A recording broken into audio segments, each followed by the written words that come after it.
Hello back everyone. In this tutorial we'll see some of the most important new features in Java 21.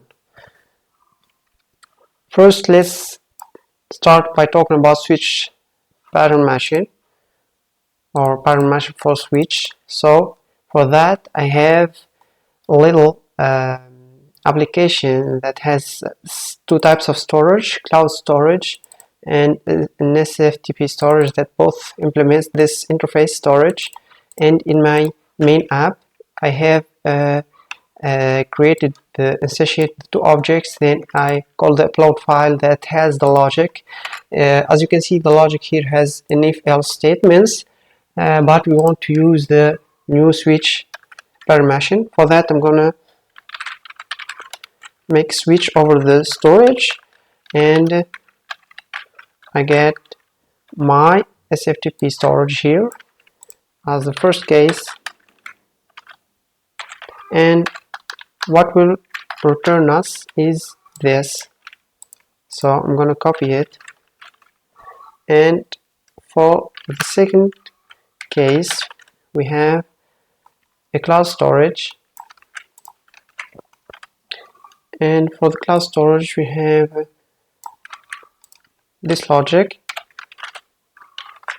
and last we have our default case, which is the exception that we throw if we didn't pass any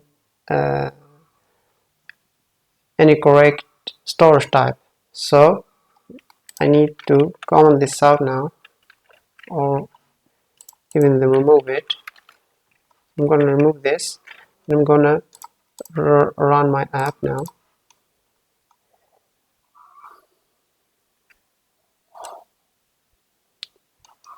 And we should see our types system out the exact types correctly, because we passed SFTP, then we passed the cloud storage. So that's for the switch pattern. Let us move to the next one, which is record pattern. For that I also have two records that implements the item. The first is drink item, second is a food item. Each has a name and price. In my app I have a main method that calls print details with each object. Now in the print details we have this logic that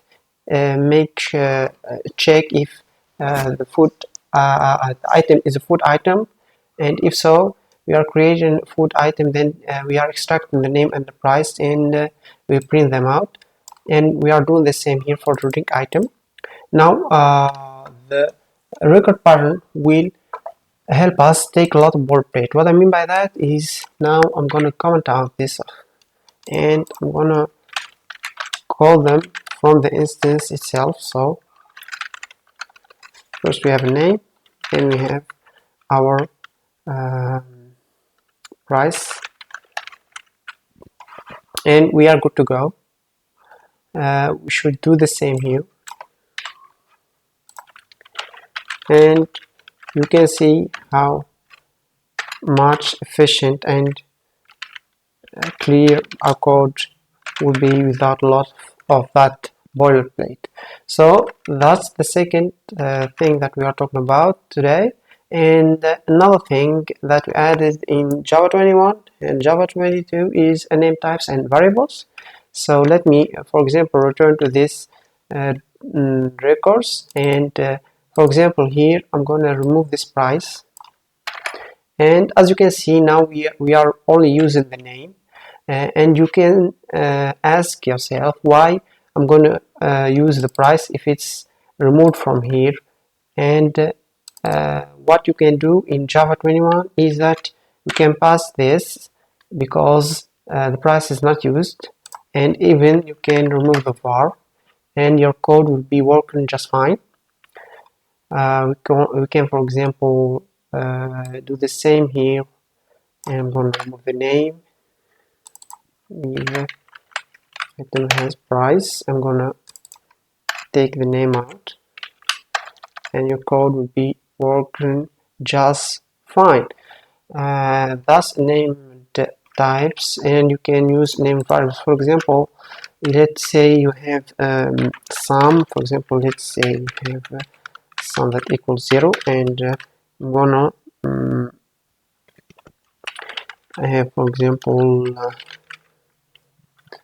list dot size. I'm going to say it equals 10, and you have a variable that calls the sum from 0 to, let's say, 10, for example. I'm going to say for int lists.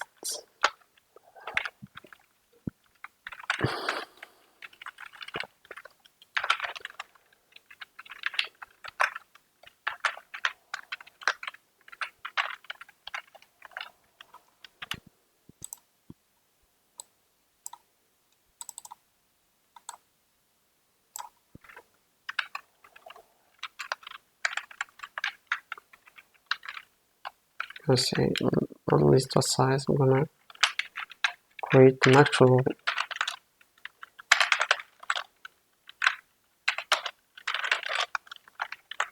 array list. So I'm gonna have 1, 2, 3, 4, and 5, and I'm gonna compute the sum of these items. And here, as you can see, we are calling this sum from each iteration. Now, as you know, the e here that we are used, or the we didn't use inside the loop, so it's actually somehow unusable. So we can use the name pattern also here. I don't know if I can remove this. No, I can't do that. So here also named variable, you should know about that. So that's for named variable and types. Now let's talk about sequenced collection. And for sequenced collections, we have our example here. We are creating an array list. Then we first add at the first item. We added first item. We added an apple, and for the last item, we added another berry, and we are printing out the array list. Then we are getting the first item, and then we are getting the last item. In the array list, we can use the get, but in our second example, we use in linked list. As you know, linked list is hard to get the or to add at the first element, so we added at the last element only. We used an iterator here to get the first element. Then in the last element, we needed to make it an array to get the last element. So as you know, as you can see here, there is some differences to get the first and add the first and last elements in both array list and linked list. Fortunately, in Java 21, we can use sequenced collection. That will help us make a lot of general methods that we can use. So, for example, I'm gonna copy this, and instead of using indexes to add at the first and the last element, what you can do here is using directly a method called add first. I'm gonna pass the element that you wanna add and add last to add the library. Similarly,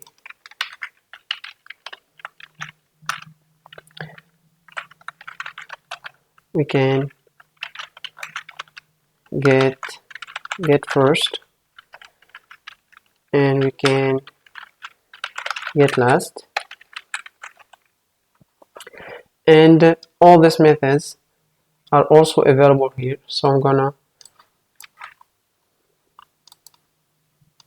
copy them out and paste them here.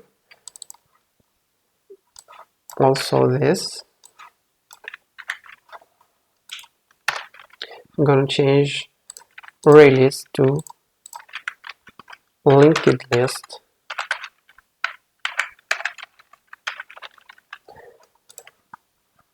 and we are good to go.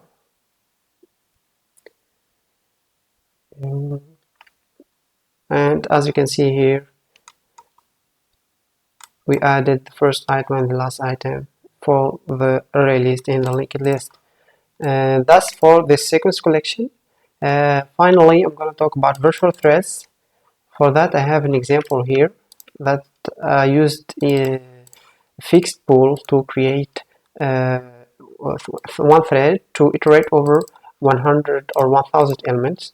If I run my code here, you can see that my code is super slow because we are creating one was thread. Let me, for example, here increase this number to be 100, and we'll see that our code become more fast and more efficient here. And with new Java 21, we can use a virtual thread.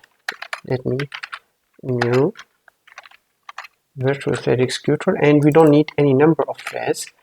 And if I run my code now, you'll see that everything will move super fast. So boom, we have our result in seconds. So that will make our code a lot faster. So thanks for watching. Hope you learned a new thing today.